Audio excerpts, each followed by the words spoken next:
എൻ്റെ ഒരു ഡ്രീമുണ്ട്. കേരളത്തിൽ 530-550 കിലോമീറ്റർ കടലാണ്, വളരെ അനുഗ്രഹീതമായ സ്ഥലം. നമുക്ക് എന്തുകൊണ്ട് കോസ്റ്റൽ ഷിപ്പിംഗ് ചെയ്യാൻ പാടില്ല? അയ്യപ്പ, എന്താണ് വീഡിയോസിന്റെ ഒരു വിഷൻ നോക്ക്.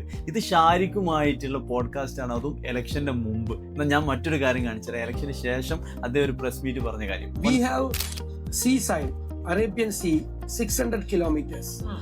We have 2 international seaports and 1 container terminal and 17 mini ports. We have a plan for a coastal shipping. Then our dream is that make Kerala into a port city.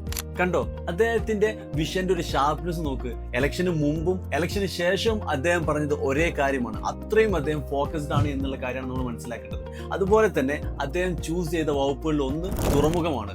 അത്രയും ഹോപ്പാണ് ലൊജിസ്റ്റിക്സിൽ അദ്ദേഹം തന്നിട്ടുള്ളത്. അത്രയും impact ആണ് ഇനി നമുക്ക് കേരളത്തിന് ഉണ്ടാവാൻ പോകുന്നത്. പഠിക്കുന്ന കുട്ടികൾക്കായാലും അവരുടെ പേരൻസിനായാലും വലിയ ഒരു ഹോപ്പ് തന്നെയാണ് അദ്ദേഹം മുന്നോട്ട് വെക്കുന്നത്.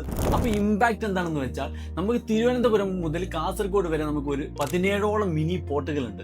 ആ മിനി പോർട്ടുകൾ യൂസ് ചെയ്തിട്ട് നമ്മുടെ മദർ വെസൽസ് അഥവാ വലിയ ഷിപ്പിൽ നിന്ന് കണ്ടെയ്നറുകൾ ഫീഡർ വെസൽസിലേക്ക് ചേഞ്ച് ചെയ്തിട്ട് നമ്മൾ കോസ്റ്റൽ ഷിപ്പിംഗ് ഇനി പ്രാവർത്തികമാക്കാൻ പോവുകയാണ് എന്നാണ് അദ്ദേഹത്തിന്റെ ആ ഒരു വലിയ വിഷൻ ഉള്ളത്. സോ അവിടെയാണ് നമ്മുടെ കേരളത്തിന് ഒരുപാട് സർട്ടിഫൈഡ് ആയിട്ടുള്ള ലോജിസ്റ്റിക് പ്രൊഫഷണൽസിന് ആവശ്യമുള്ളത്. ഇറ്റ് മീൻസ് അവർ Kerala going to become a port city. Join Root Upskill Academy.